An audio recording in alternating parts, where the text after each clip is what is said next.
Okay, I've got some good news and some bad news. Bad news is everything is trying to kill you. those french fries you just ate, probably clogging your arteries right now. Dead. Spiders, they want you dead. The sun wants you dead too. Legos on the floor. Instant death. The good news is, most things are actually sort of bad at killing you. Sun, bam, sunscreen.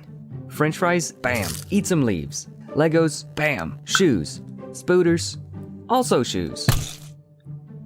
But no matter how many shoes you have and leaves you eat, eventually you will die.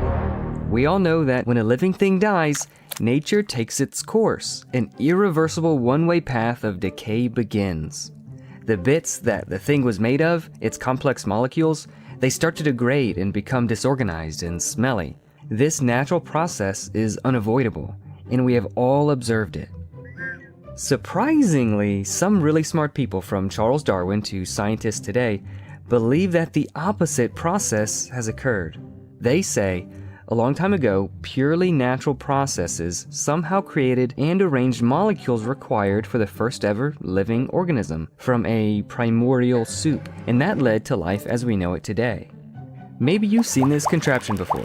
It's like in every biology textbook. Decades ago, these two scientists, Stanley Miller and Harold Urey, made this experiment to try and test if life can come from non-life, abiogenesis, sometimes called chemical evolution. Textbooks count the Miller-Urey experiment and others like it as evidence of this. The pictures painted that with a few tweaks and enough time, they're just a hop, jump, and a skip away from creating life. They contend that under the right conditions, getting the building blocks of life is easy enough. And from there, life would flow naturally. But is this really the case? Let's take a look more closely.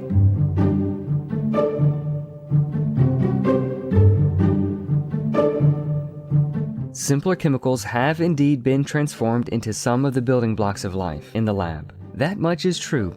But how impressive is it? Well, about as impressive as water turning into ice. When the situation is right, water freezes. Pretty cool. Likewise, these building blocks form spontaneously as well when the situation is right. The important questions are, how do these lab experiments compare to reality, and how close do these building blocks get us to life? In other words, if we had the building blocks, will life flow naturally as the biology textbooks seem to indicate? One dirty little secret of these origin of life experiments is that they don't actually start with plausible natural conditions. These experimenters, I don't want to say cheated, let's say they cheated. They sort of just cheated. These scientists begin with pure industrial strength ingredients. These are never found in nature like that in such extreme concentrations and purity, certainly not all in the same location. Billions of dollars worth of precise machinery created and operated by thousands of very intelligent people in labs all around the world over the course of many decades is what gets us to the point where these experiments can even begin. Another dirty little secret of these origin of life experiments lies in the presentation of their results. Even cheating like they did, what exactly do they end up with? The vast majority of what they make is actually toxic garbage. For example, in this paper, over 99% of what they make is not only unwanted, but effectively destroys the building block's ability to form more complex molecules. The very process that makes these building blocks also critically stops them dead in their tracks. A little detail your biology textbook may have left out. The third cheat is something called relay synthesis. They buy industrial strength ingredients to start with, make mostly garbage out of it, but may produce trace amounts of something they wanted. Like in this experiment, they yielded 0.011% of the nucleobase adenine. Then they declare success. These chemicals can technically be turned into adenine, even though it is unavailable to actually do anything because it's surrounded by garbage or consumed by side reactions and would quickly degrade, but whatever, details. For the next experiment, rather than starting with what the previous experiment actually produced, this mixture of garbage, instead they now feel justified in purchasing pure adenine from a laboratory supply shop to further cheat at the next step toward life. And this sort of thing happens over and over again, completely detached from reality. But you admit they are using natural ingredients though, so what's the big deal? Just to be clear, the experiments are trying to show that these building blocks can form in natural environmental conditions. So yes, these conditions are natural, only in the same sense that your cell phone is also made in natural conditions with natural ingredients. The metal in your cell phone is basically just some melted down rocks. The battery's more simple elements, lithium and cobalt. The glass screen, computer chips, and circuitry, just fancy melted sand. The apps and pictures on your phone, simply arrangements of electrons, another completely natural phenomenon. Every element of your smartphone can be broken down into naturally occurring components, just in concentrations and purities and arrangements never found in nature, very similar to these lab experiments. But you know, I've never seen a cell phone happen in nature, not even one of those old crummy ones you can only play Snake on. How natural things are arranged in their concentrations is key. If I made a cell phone in a lab using ingredients created in factories, am I really simulating a natural process? Or am I using intelligence to direct and create?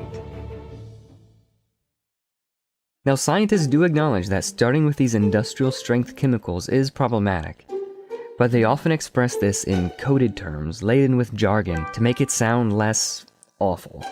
Take this recent paper talking about their use of unnaturally high concentrations of ammonia. They say, this may limit the geographical areas where such chemistries may occur, an aspect that needs further investigation. Translation, nowhere on Earth could they ever expect to find the circumstances they contrived to reach the conclusions they wanted. Yeah, but given enough time or enough planets in the universe, surely anything could happen. What if we had billions of years?